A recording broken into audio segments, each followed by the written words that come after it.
예, 오늘 본문의 말씀을 가지고 너희는 이렇게 기도하라라고 하는 제목으로 말씀을 나누고자 합니다. 말씀 나누기 전에 우리 인사합니다. 앞뒤 또 좌우 바라보시면서요. 오늘 그렇게 인사합니다. 기도하며 삽시다. 아멘. 여러분, 기도는 우리 영의 호흡입니다. 우리 영혼의 호흡입니다. 여러분, 호흡하지 않으면 죽을 수밖에 없는 것처럼 우리가 기도하지 않으면요, 우리 영이 약해져요. 우리 영이 약해지고 나중에는 그 영이 죽을 수밖에 없습니다. 그러므로 여러분, 우리가 기도해야 되는데 시간 나면 기도하면 안 돼요. 시간을 내서 기도해야 되고 또 무시로 성령 안에서 기도하는 삶을 살아가야 됩니다. 여러분, 그렇게 살아가시기를 오늘 시간 주로 축원합니다. 여러분, 인간이 동물과 구별되는 그 인간 다음의 증거가 무엇이냐? 라고 하는 그 물음에 한 신학자가 이렇게 대답을 했습니다. 그것은 우리가 생각할 수 있고 기도할 수 있다는 것이다 라고 했어요. 여러분, 그러므로 누군가 살아가는데 아무 생각 없이 살아가고 기도하지 않고 살아가는 사람은요, 그 사람은 사람다운 사람이 아닌 것입니다. 여러분, 그런 의미에서 우리 옆 사람에게 한번 물어봅니다. 기도하고 사십니까? 한번 물어보세요. 네, 대답이 현찮으면요, 대답이 현찮으면 인간이 아니시군요. 그래서 여러분, 누가복음 11장에 보면 어느 제자들이 산마루에서 기도하시는 예수님을 보았습니다. 그리고 예수님께서 기도를 끝마치고 내려오셨을 때 예수님의 제자들이 예수님께 찾아가서 우리들에게 기도를 가르쳐달라라고 요청했습니다. 주님, 요한의 제자들은 요한의 제자들에게 기도를 가르쳐 주었습니다. 우리에게도 기도를 가르쳐 주십시오. 어떻게 기도해야 되는지, 무엇을 위해서 기도해야 되는지 우리에게 기도를 가르쳐 주십시오. 그때 주님께서 제자들에게 가르쳤던 기도가 우리가 예배 시간마다 늘 암송하는 주기도문입니다. 근데 여러분, 사실은 이 주기도문이라고 하는 명칭은 올바른 명칭이 아니에요. 사실은 이것은 주기도문이라고 말해서는 안 되고 제자들의 기도문이라고 해야 옳습니다. 왜냐하면 그렇게 말할 수밖에 없는 이유는 이거는 주님께서 하시는 기도가 아니라 제자들이 해야 될 기도이기 때문에 그래요. 그래서 주님께서 가르쳐 주신 그 기도문 가운데 보면 우리의 죄를 용서하여 주옵시고 이렇게 얘기합니다. 근데 여러분, 예수님은 죄 용서를 위해서 기도할 필요가 없으신 분이에요. 그분은 죄가 없으신 분이시기 때문에 그렇습니다. 그러니까 이 기도는 사실은 주님께서 하시는 기도가 아니라 제자들이 해야 될 기도인 거예요. 그래서 주기도문이라고 하는 명칭보다는 사실은 제자들의 기도문이다, 이렇게 해야지 사실은 더 정확한 표현인 것입니다. 자, 그런데 뭐 명칭이 어찌되었든 그 용어에 어찌되었든 우리가 평상시에 암송하고 있는 이 주기도문이 우리에게 주는 그 교훈이 몇 가지가 있다라고 하는 거예요. 그래서 오늘 이 시간에는 우리가 그 교훈에 대해서 잠깐 살펴보기를 원합니다. 자, 첫 번째 교훈은 우리가 기도를 드려야 될 대상이 누구인가를 오늘 우리에게 가르쳐주고 있다라고 하는 거예요. 자, 여러분, 기도는 대단히 중요한 거예요. 근데 그 기도보다 더 중요한 것은 뭐냐면 누구에게 기도하느냐라고 하는 겁니다. 왜? 우리의 응답, 기도의 응답과 관련된 그런 문제이기 때문에 그래요. 그래서 여러분, 사람들은요 다 기도해요. 기도하지 않는 사람 없어요. 나는 무신론자예요, 이렇게 얘기하는 사람도요 기도합니다. 우리나라 사람은 대부분 무신론자다, 난 종교가 없다라고 이야기하지만 무속에 가까워요. 그래서 뭐 어려운 일 있으면 새벽에 정화수 떠놓고 열심히 빌잖아요. 기도하는 거예요. 또 여러분, 그 천주교 다니는 사람은 마리아에게 기도를 합니다. 그래서 그들은 예수님의 육신적인 어머니인 그 마리아를 신격화시켜서 신의 반열에 올려두었어요. 그래서 그들은 마리아를 뭐라고 얘기하냐면 성모 마리아다, 이렇게 이야기합니다. 그리고 천주교 신자들은 그래서 천주교 성당에 가보면 항상 그 마당에 뭐가 있습니까? 마리아상이 있잖아요. 그 마리아상 앞에 가서 기도합니다. 왜? 그들은 마리아가 중보자라고 생각하기 때문에 마리아에게 기도하는 거예요. 우리는 예수님이 중보자이기 때문에 예수님의 이름으로 예수님께 기도를 하잖아요. 근데 천주교 신자들은 마리아가 그들에게 있어서 기도의 중보자라고 생각을 하는 거예요. 그래서 마리아 상 앞에서 기도를 합니다. 그런 의미에서 한 재미난 이야기가 하나 있는데, 어떤 청년이 마리아 상 앞에서 간절히 기도를 했어요. 근데 기도 응답이 없는 거예요. 이 청년이 너무 화가 나서 마리아 상 앞에 가서 협박을 했어요. 다음 주일까지 기도 응답이 없으면 내가 너를 박살 낼 줄 알아라, 이렇게 협박을 했어요. 근데 그 얘기를 마리아 상 뒤에서 작업을 하고 있던 신부님이 들었어요. 신부님 막 가만 생각해 보니까, 야, 이거 이대로 뒀다가 다음 주일날 이 마리아 상이 박살 날 것 같다는 생각이 들어서 그 마리아 상을 안전한 곳으로 딱 옮겨두고 그 앞에다가 쬐끄만 마리아 조각상 하나를 딱 갖다 놨어요. 일주일이 지났는데 응답이 없는 거예요. 화가 머리 끝까지 난 이 청년이 마리아 상 앞으로 달려갔습니다. 달려갔더니 마리아 상이 없고 그 앞에 쬐끄만 마리아 조각상이 있는 거예요. 그 청년이 뭐라고 했냐면, 야, 네 엄마 어디 갔어? 네 엄마 나오라 그래. 그때는 재미난 이야기였습니다. 웃자고 한 얘기인데, 여러분 그래요? 우리가 누구에게 기도하느냐, 이게 중요하다라는 거예요. 왜? 앞에서 제가 말씀드렸다시피 이건 우리의 기도의 응답과 관련된 문제이기 때문에 그래요. 여러분, 아무리 열심히 기도해도 내 기도를 받는 그분이 나에게 응답해 줄 수 있는 능력이 안 되면 응답이 없는 거죠. 우리 기도에 응답이 없는 거죠. 그러니까 우리가 기도하는 것도 중요한데 누구에게 기도하느냐, 이게 대단히 중요하다라고 하는 거예요. 그래서 우리의 기도를 들으시는 그분은 어떤 분이어야 되냐면 전능하신 분이어야 돼요. 그래야 우리에게 응답해 주실 수가 있는 거예요. 자, 그리고 우리의 기도를 들으시는 분은 또한 어떤 분이셔야 되냐? 그분은 사랑이 많으신 분이어야 돼요. 그래야 우리에게 응답하시는 거예요. 여러분, 만약에 우리의 기도를 들으시는 그분이 전능하신 분이긴 한데 이분이 사랑의 존재가 아니에요. 우리에게 관심이 없어요. 사랑도 없고 아주 폭군적인 존재라고 생각해 보세요. 그러면 여러분, 기도 응답은 고사하고 우리는 엄청난 폭력에 시달리게 되어질 것입니다. 그래서 여러분, 귀신은요, 전능한 존재도 아니지만 이게 사랑의 존재가 아니기 때문에 엄청나게 사람을 못 살게 구는 거예요. 그 인생을 막 도둑질하는 거예요. 근데 우리 하나님은 어떤 하나님이에요? 하나님은 전능하신 분이고 그 하나님은 사랑이 많으신 분이시라는 거예요. 그래서 우리의 기도에 응답하실 수 있는 분이라는 거예요. 여러분, 그렇습니다. 우리의 기도를 들으시는 그분은 두 가지 조건을 가지고 있어야 돼요. 하나는 전능한 존재여야 되고 또 그분은 사랑의 존재여야 된다라는 거예요. 자, 그래서 오늘 예수님께서는 제자들에게 기도를 가르치시면서 오늘 이 말로 시작하고 있는 거예요. 하늘에 계신 우리 아버지요. 자, 예수님께서는 우리의 기도를 들으시는 그 하나님을 하늘에 계신 우리의 아버지로 이렇게 부르게 하셨습니다. 자, 우리의 기도를 들으시는 그 하나님은 어떤 분이신가? 그 하나님은 전능하신 분이라는 거예요. 그래서 그 하나님은 어디 계셔요? 하늘에 계신 분이에요. 자, 우리의 기도를 들으시는 그 하나님은 또 어떤 분이에요? 사랑이 많으신 분이에요. 그래서 오늘 예수님께서 제자들의 기도를 가르치면서 그 하나님 뭐라고 부르라고 그러는 거예요? 아버지라 부르면서 그렇게 기도하라라고 하는 거예요. 근데 여러분, 이게 감히 상상도 할 수 없는 건 엄청난 사건인 거예요. 엄청난 일인 거예요. 여러분, 물론 하나님을 아버지라고 부르면서 기도하는 것이 현대를 살아가는 현대인들에게 있어서는 그게 특별한 어떤 감동으로 다가오지 않을 수도 있어요. 왜냐하면 시대를 흘러갈수록 아버지에 대한 어떤 이미지, 인상, 평가 이런 게 별로 좋지가 않기 때문에 그래요. 여러분, 오늘날 아버지들이 얼마나 문제가 많아요. 문제가 많은 아버지들이 얼마나 많습니까?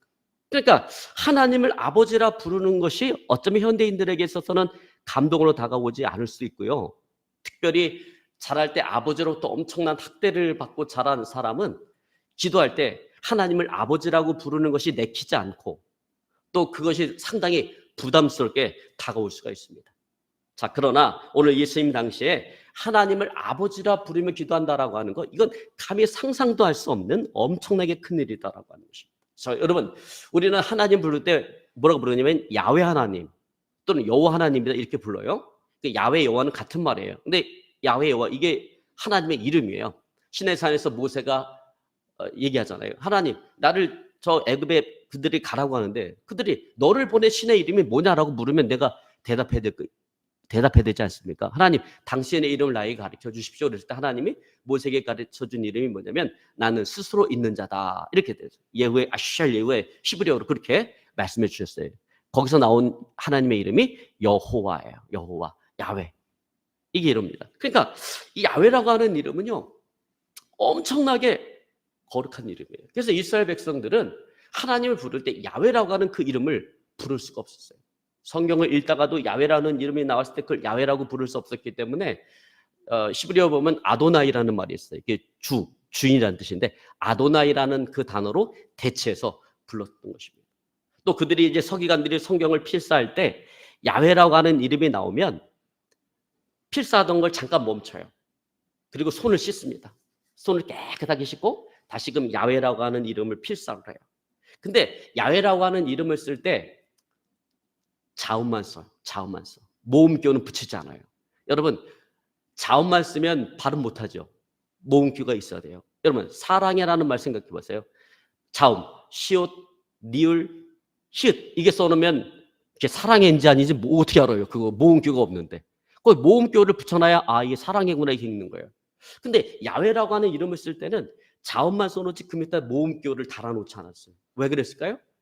야훼라고 하는 이름은 함부로 부를 수 있는 이름이 아니라는 거예요. 함부로 부르지 말라는 거예요. 너무나 거룩한 이름이기 때문에 함부로 부르지 말라는 거예요.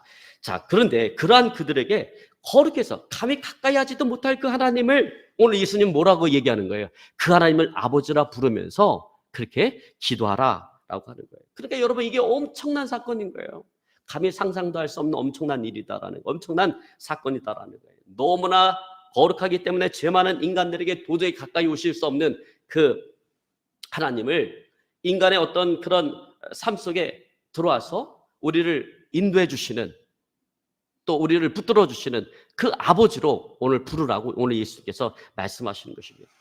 여러분 그래요? 하나님은 거룩하신 하나님은 너무나 거룩하기 때문에 멀리 떨어져 있는 어떤 분이 아니라 그분은 우리 삶 속에 가까이 오셔서 우리의 기도를 들으시고 우리의 기도에 응답하시는 분이신 것입니다.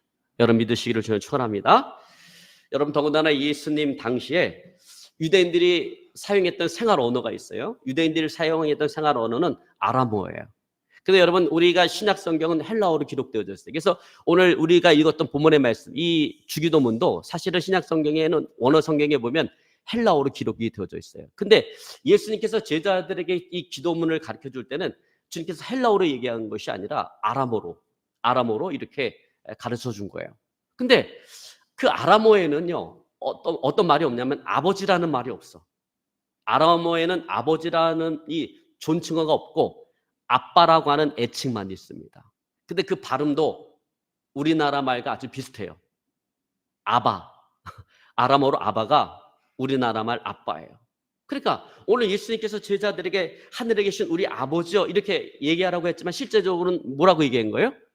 하늘에 계신 우리 아빠 이렇게 부르면서 기도하라라고 예수님께서 가르쳐 주신 것입니다. 여러분 그렇습니다. 하나님은 우리에게 어떤 존재라는 거예요? 아빠처럼 가까운 분이라는 거예요. 여러분 아버지 그러면 왠지 어떻습니까? 조금 좀 어려워요. 멀리 있어. 근데 아빠라고 하면 어렵지 않죠.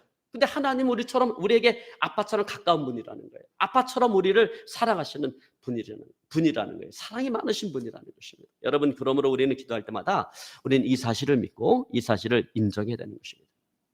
하나님은 우리에게 아버지로 아빠로 인정받기를 원하세요. 인정받는 것을 기뻐하십니다. 자, 그러기에 오늘 예수님께서 제자들에게 기도를 가르치실 때 제일 먼저 가르치신 것이 뭐냐면 하늘에 계신 우리 아버지여 였던 것입니다. 여러분 기도할 때마다 여러분 우리가 이와 같은 믿음의 고백이 있어야 될 줄로 믿습니다. 하늘에 계신 우리 아버지여 라고 하는 그 말의 의미를 알고 우리가 이것을 믿음으로 고백할 때 여러분 기도 응답에 대한 확신으로 그것은 우리에게 다가올 것이고 분명한 성취로 우리에게 다가올 것입니다. 여러분 믿으시기를 저는 축원합니다. 자, 두 번째로 이 주기도문을 통해서 우리에게 주는 교훈이 뭐냐면 자, 우리의 기도는 하나님의 나라와 하나님의 뜻을 먼저 구하는 기도가 되어야 된다라는 거예요. 여러분 그래서 우리 기도하러 갈 때 급하죠. 내 문제가 너무 많아. 그러면 딱 가서 기도할 때 보면 그냥 내 문제 막 쏟아놓기 바빠요, 여러분. 근데 여러분 목욕탕에 가서 땜일 때 때가 많다고 해서 그냥 때 뿌리지 않고 그냥 이걸로 막 문제를 내면 어떻게 됩니까? 때가 밀리는 게 아니라 살갗 벗겨지죠. 그런 것처럼 모든 것들은 다 순서가 있어요. ABCD가 있는 거예요. 근데 오늘 주님께서 말씀하신 건 뭐냐면 너희가 하나님 앞에 기도할 때 가장 먼저 뭘 위해서 기도하라고요? 하나님의 나라와 하나님의 그 뜻을 위해서 기도하라라고 하는 것입니다. 자, 그래서 여러분 9절로 10절에 보면 이렇게 말씀하고 있습니다. 그러면 너희는 이렇게 기도하라. 하늘에 계신 우리 아버지여, 이름이 거룩히 여김을 받으시오며 나라가 임하오시며 뜻이 하늘에서 이루어진 것 같이 땅에서도 이루어지다. 자, 우리의 기도를 통해서 하나님의 이름이 거룩힘을 받고 하나님의 나라가 확장이 되고 하나님의 뜻이 이 땅 가운데 펼쳐진다라는 거예요. 뭘 통해서? 우리의 기도를 통해서 그렇게 되어진다라는 거예요. 그래서 기도하라라는 거예요. 그래서 하나님의 나라와 하나님의 뜻이 이 땅 가운데 이루어지기 위해서 그걸 위해서 먼저 기도하라라고 하는 것입니다. 여러분, 왜 우리가 이렇게 기도를 해야만 하는지 그것을 가장 잘 보여주고 있는 것이 에스겔서 36장의 결론부인 에스겔서 36장 36절로 37절입니다. 근데 여러분, 에스겔서 36장을 보면 1절부터 36절까지 이스라엘의 회복에 대한 약속을 주고 있습니다. 바벨론의 포로로 끌려갔던 이스라엘 백성들이 다시금 그들의 땅으로 돌아오게 되어질 것이다라는 거예요. 그래서 오랜 세월 동안 버려졌던 70년간 버려졌던 그 땅, 그래서 너무나도 황폐해버린 그 땅에 너희들이 다시금 돌아와서 밭을 기경하게 될 것이고 백합화가 피어나게 될 것이고 그 땅은 새롭게 개간이 되어질 것이고 거기에는 이스라엘 백성들로 차고 넘치게 되어질 것이다라고 하는 약속인 거예요. 그 약속을 하나님께서 이스라엘 백성들에게 주시는 것입니다. 그러면서 에스겔서 36장 37절에 뭐라고 하나님께서 말씀하시냐면 이렇게 말씀하세요. 주 여호와께서 이같이 말씀하셨느니라.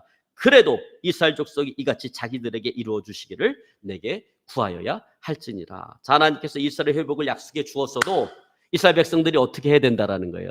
그렇게 해달라고 하나님 기도해야 된다라고 하는 거예요. 아니, 하나님께서 약속해 주셨으면 그냥 하나님께서 해주시면 되지. 하나님 홀로 전능하신 하나님이니까 홀로 해주시면 되지. 왜 우리에게 이렇게 기도할 것을 요구하시는가?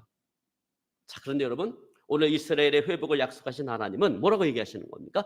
그래도 내가 너희들에게 약속을 했어도 그래도 내 백성이 그 약속대로 이루어지게 해달라라고 기도해야 된다.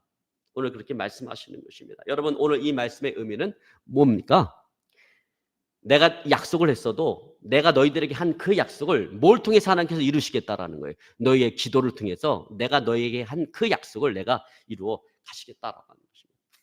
여러분, 그러므로 우리는 하나님의 나라가 이 땅 가운데 확장되어지고 하나님의 뜻이 이 땅 가운데 펼쳐지기를 위해서 기도해야 된다라는 것입니다. 우리의 기도 속에 항상 그것을 빼놓지 말아야 된다라고 하는 것입니다. 여러분, 자녀들 가운데 보면요, 망나니 같은 자녀가 있고요, 성숙한 자녀가 있어요. 성숙한 자녀는요, 어떤 자녀가 성숙한 자녀예요? 부모의 꿈, 부모의 뜻이 무엇인가를 늘 살피고 그 부모의 꿈과 뜻을 이루어드리려고 애쓰는 자녀, 이게 성숙한 자녀예요. 근데 여러분, 그리스도인도요, 성숙한 그리스도인이 있어요. 성숙한 그리스도인은 하나님의 꿈, 하나님의 비전이 무엇인가를 알려고 하고 그 꿈과 비전을 이루기 위해서 애쓰는 그리스도인, 이게 성숙한 그리스도인인 거예요. 하나님은 그 그리스도인을 기뻐하시고 그와 같이 살아가는 사람의 모든 필요를 하나님께서는 채워주시고자 한다는 거예요. 채워주신다는 거예요. 채워주시기를 기뻐하신다는 것입니다. 여러분께서 마태복음 6장 33절에 보면 이렇게 선포하고 있습니다. 너희는 먼저 그의 나라와 의를 구하라. 그러면 이 모든 것을 너희에게 더하시리라. 먼저 뭐 하라고요? 먼저 그의 나라와 의를 구하라. 그러면 이 모든 것, 너희들의 필요한 모든 것들을 하나님께서 너희들에게 구하지 않아도 다 채워주시겠다라고 하는 것입니다. 여러분, 그러므로 기도할 때마다 항상 하나님의 뜻, 그리고 하나님의 나라가 이 땅 가운데 실현되기 위해서 여러분 기도하시기를, 그런 기도를 잊지 마시기를 오늘 시간 주로 축원합니다. 자, 세 번째로 주기도를 통해서 우리가 배워야 될 것은 뭐냐면 우리는 기도를 통해서 우리 삶 가운데 하나님의 도우심을 구해야 된다라고 하는 거예요. 여러분, 주기도문 전반부에 보면 모든 초점이 하나님께 맞춰져 있습니다. 근데 주기도문 후반부에 가면 모든 초점이 우리에게 맞춰져 있어요. 그래서 여러분, 우리나라 말 성경에는 정확하게 이게 표현되어 있지 않은데 원어 성경인 그 헬라어 성경을 보면 아주 잘 표현이 되어져 있는데, 하늘에 계신 우리 아버지여, 그 말 이후에 나오는 것이 이름이 거룩히 여김을 받으시오마가 아니라 당신의 이름이 거룩히 여김을 받으시오마, 이렇게 기록되어져 있습니다. 또 그 뒤에 보면 나라가 임하옵시며가 아니라 당신의 나라가 임하옵시며, 이렇게 되어져 있고요.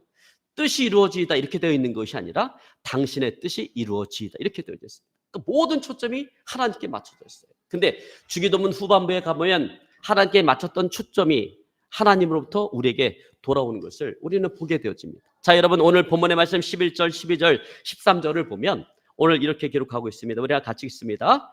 오늘 우리에게 일용할 양식을 주시옵고 우리가 우리에게 죄진 자를 사하여 준 것 같이 우리 죄를 사하여 주옵시고 우리를 시험에 들게 하지 마옵시고 다만 악에서 구하옵소서. 예, 여기까지.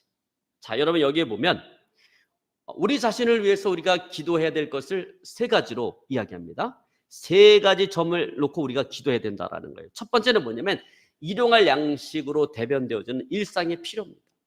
우리 일상에 필요한 게 있잖아요. 우리 일상의 필요를 위해서 기도하라라고 하는 겁니다. 두 번째로는 죄를 사하여 달라라고 하는 것처럼 관계 회복을 위해서 기도하라는 거예요. 사람과의 관계 회복, 하나님과의 그 관계 회복을 위해서 기도하라라고 하는 것입니다. 또 세 번째로는 시험에 들게 하지 마시고 다만 악에서 구해달라라고 하는 것처럼 영적 전쟁에서 승리할 수 있도록 기도하라라고 하는 거예요. 여러분 아마도 이것이 우리의 일상적인 삶 가운데 가장 중요하고 가장 필요한 그런 기도일 것입니다.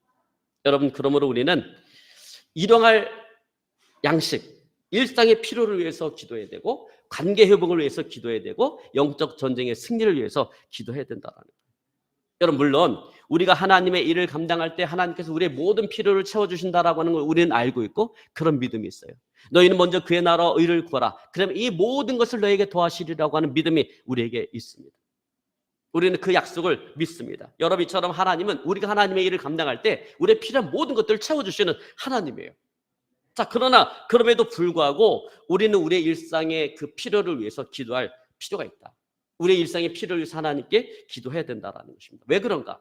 그 이유는 이와 같은 행동 자체가 우리의 일상의 필요를 위해서 기도하는 그 행동 자체가 나는 하나님의 은혜로 살아갈 수밖에 없는 존재다라고 하는 것을 고백하는 행위이기 때문에 그래요.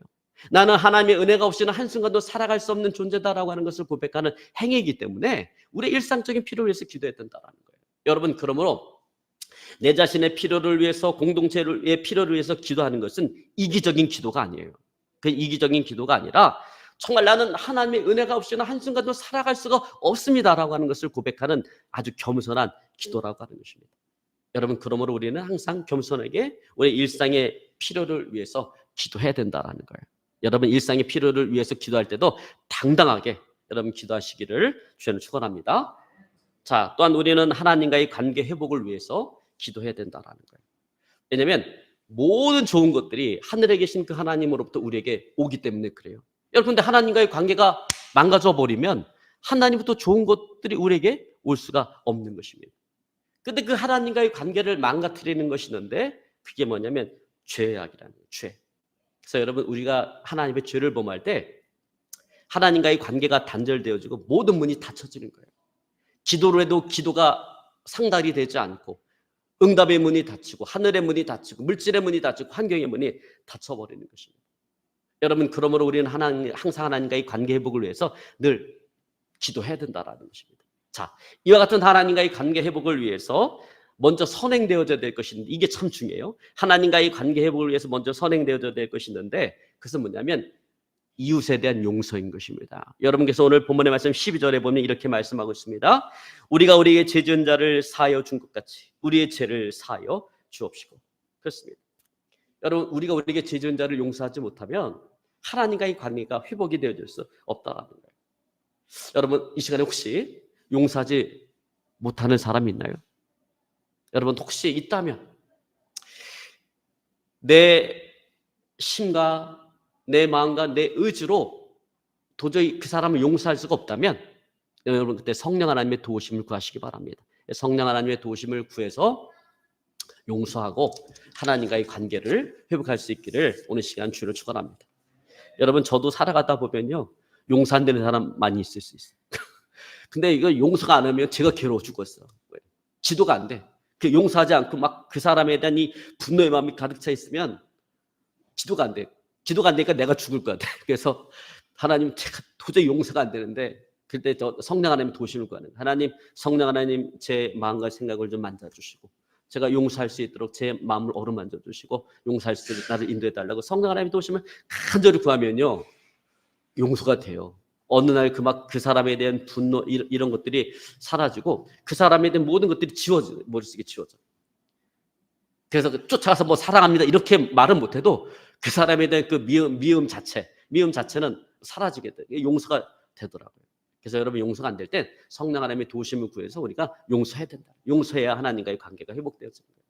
여러분 일산에 가면 일산 강림교회가 있는데 그 일산 강림교회를 담임하고 있는 목사님이 박동찬 목사님이세요. 한 성도가 3,000명 되는 아주 큰 게 목사님이신데 이 목사님께서 여의도 순복음교회 그 집회 설교를 하시다가 그 설교 가운데 하셨던 그 목사님 직접 하셨던 간증이에요. 제가 그 간증을 들었는데 자기 교회에 이 귀신 들려갖고 고통받는 자매가 있어요. 그래서 이 자매를 위해서 목사님이 안수기도를 해갖고 귀신을 막 쫓아내는데 다 쫓아냈는데 거기 우두머리 귀신이 있거든요. 그 대왕 귀신이 이게 나가지가 않는 거예요. 아무리 목사님이 난리를 치고 축사기도를 귀신이 나가질 않는 거예요. 그래서 목사님이 하나님 앞에 기도했다. 하나님, 왜 이 귀신이 이게 나가지 않습니까? 그러니까 하나님께서 그 마음속에 감동을 주시는데 뭐라고 감동을 주시냐면 그 자매가 용서하지 못하는 사람이 있다. 이렇게 감동을 주시는 거예요. 그래서 목사님이 그 자매한테 물었대요. 자매님, 혹시 용서하지 못하는 사람이 있습니까? 그 자매가 뭐라고 얘기했냐면 아니요 목사님, 전 다 용서했는데요. 용서하지 못한 사람이 없는데요. 이렇게 얘기한 거예요. 근데 하나님이 잘못 들었나? 감동을 잘못 받았나? 이렇게 생각했다가 그래도 하나님께서 감동을 잘못 주실 일은 없지 이렇게 생각해서 똑같은 질문인데 관점을 바꿔서 질문했어요. 자매님 혹시 죽이고 싶은 사람이 있습니까? 그러니까 이 자매가 눈물을 흘리면서 나를 임신시키고 낙태시킨 그 놈을 죽이고 싶습니다. 이렇게 얘기하더라고요. 그 목사님이 그 얘기를 듣고 자매님 용서하기 어렵지만 그래도 그 사람을 용서해야 됩니다. 그래야 자매님이 고침을 받을 수가 있습니다. 그래서 이 자매가 목사님의 말을 듣고 용서를 했어요. 용서하니까 놀라운 일이 벌어졌는데 그 안에 목사님이 그렇게 축사기도를 해도 나가지 않던 그 대왕 귀신이 그냥 지가 스스로 나가버린 거예요. 용서를 하고 나니까 하나님과의 관계 회복이 되어지니까 있을 수가 없는 거예요. 그 안에 있을 수가 없으니까 목사님이 축사기도 한 것도 아닌데 나가버린 거예요. 여러분 하나님과의 관계 회복이 이렇게 중요하다라고 하는 거예요. 여러분 이렇게 귀신 들릴 때가 있어요. 귀신이 딱 들리는데 귀신이 그냥 이 불법적으로 들어올 수 있어요. 여러분 귀신은 뭐 허락받고 들어가는 게 아니니까 막 들어가요 사람한테. 그러니까 불법적으로 들어온 게 있고요. 합법적으로 들어온 게 있어요. 합법적으로 들어온 건 뭐냐면 죄를 타고 들어오는 겁니다. 내가 죄를 지을 때 귀신은 당당하게 들어와서 자리를 잡을 수가 있어요. 근데 불법적으로 들어온 거는요. 축사기도 하면 금상금 떨어져 나갑니다. 쭉쭉쭉 빠져나가는데 합법적으로 들어온 거는요. 아무리 목사님이 축사 은사를 받고 엄청난 은사가 있어도 아무리 기도해도 이 나가지가 않습니다. 왜? 합법적으로 들어온 거기 때문에 있을 자격이 있기 때문에 나가지가 않는 거예요. 이 귀신은 어떻게 나가는가? 하나님과의 관계가 회복이 되어져야만 나가는 거예요. 그러니까 하나님과의 관계가 회복이 되어지면요. 목사님이 막 축사 안 해도 저절로 빠져나가게 되어 있습니다. 그래서 여러분 하나님과의 관계 회복이 이렇게 중요하다라는 거예요. 그래서 우리는 늘 하나님과의 관계 회복을 위해서 기도해야 된다는 것입니다. 여러분 그러면 나를 힘들게 하는 누군가를 용서하고 또 하나님 앞에 용서를 구하는 기도를 늘 행함으로 여러분 그 관계를 늘 회복하며 하나님과의 관계를 회복하며 나가시는 저 여러분의 삶이 되어질 수 있기를 오늘 시간 주로 축원합니다. 자 마지막으로 주기도를 통해서 우리에게 주는 교훈은 뭐냐면 영적 전쟁에서 승리하기 위해서 기도해야 된다라는 거예요. 여러분 우리의 신앙생활이라고 하는 것은요 4단계를 밟아가게 되어져 있어요. 그래서 우리가 신앙생활을 처음 시작할 때 처음 단계가 뭐냐면 허니문 스테이지예요. 마치 신혼여행을 떠나는 그 신혼부부처럼 여러분 신혼여행 떠나는 신혼부부는 모든 것이 행복하고 즐겁죠. 다 즐겁고 행복해요. 근데 우리가 예수님을 믿었을 때 그 구원의 기쁨이 너무나 크기 때문에 그냥 무조건 기쁘고 행복한 거예요. 근데 이게 오래가지 않아요. 예수 믿고 온 그 기쁨과 이게 오래가지 않아요? 좀 한 몇 달 지나다 보면 이 기쁨은 사라지고 신앙생활을 한다라고 하는 게 너무나 힘들고 어렵다라는 걸 느끼게 돼요. 디피컬 스테이지로 넘어가게 되어집니다. 왜 힘들어? 하나님 말씀대로 살아가려고 하니까 너무나도 힘들고 어려운 거예요. 그전에는 그냥 주일날 무시하고 막 놀러 다녔는데 주일 성수해라고 해야 되네. 주일 성수 지켜야 되죠. 막 하나님 말씀대로 살아가려고 하니까 너무나 힘든 거예요. 근데 이렇게 힘든 상태에서 머물러 있으면 사람들이 실족하고 주님을 떠나갈 수가 있기 때문에 하나님께서 그 힘들고 어려울 때 은혜를 베풀어 주세요. 은혜를 주시고 기적을 베풀어 줘요. 근데 힘들고 어려울 때 막 기적을 보고 은혜를 경험하니까 마음이 막 흥분이 돼. 익사이딩 스테이지로 넘어가요. 그래서 여러분 신앙생활 하다 보면 막 기적을 체험하고 은혜를 했다 보면 막 설레기도 하고 막 힘이 막 나. 익사이딩 스테이지로 넘어가요. 근데 진정한 그리스도인의 삶을 살아가기 위해서는 그 익사이딩 스테이지에서 한 단계 더 나가야 되는데 그 한 단계가 뭐냐면 임파서블 스테이지로 넘어가야 된다는 거예요. 임파서블 스테이지는 뭐냐면요. 신앙생활이라고 하는 것이 어려운 게 아니라 신앙생활 자체가 불가능한 것이다라고 하는 것을 느끼는 거예요. 내 힘과 내 능력과 내 의지로 내 하나님의 말씀을 지키며 살아간다라고 하는 것이 이게 어려운 게 아니라 이게 불가능하다라고 하는 것을 느끼는 단계인 것입니다. 그래서 이 단계에 들어서게 되면 사람들은 뭘 구해도 내 힘과 내 능력으로 신앙생활을 할 수가 없구나. 그러니까 성령의 능력을 덧입기 위해서 기도하기 시작한다라는 거예요. 기도하는 삶을 살아가게 된다는 것입니다. 여러분 우리가 살아가는 이 세상이 우리의 힘과 능력은 도저히 살아갈 수 없는 영적 전쟁터라고 하는 것을 깨닫는 것입니다. 여러분 그러므로 오늘 주님께서도 마지막으로 제자들 기도를 가르치면서 영적 전쟁에서 승리를 위해서 기도하라라고 하는 거예요. 그래서 여러분 13절 말씀 가운데 보면 이렇게 말씀하고 있습니다. 우리를 시험에 들게 하지 마옵시고 다만 악에서 구하옵소서. 여러분 시험에 들면 어떻게 됩니까? 시험에 들면 구원자되신 하나님을 떠나가게 되죠.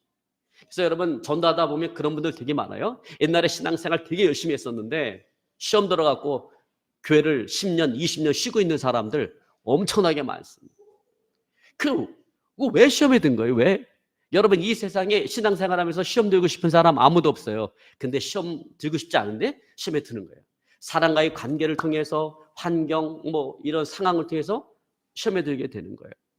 그러니까 이 시험에 드는 문제는 내가 어떻게 할 수 있는 게 아니에요. 이거 내 시험에 들지 말아야지 이렇게 내가 의지로 결단한다 해서 시험에 안 들 수 있는 게 아니에요.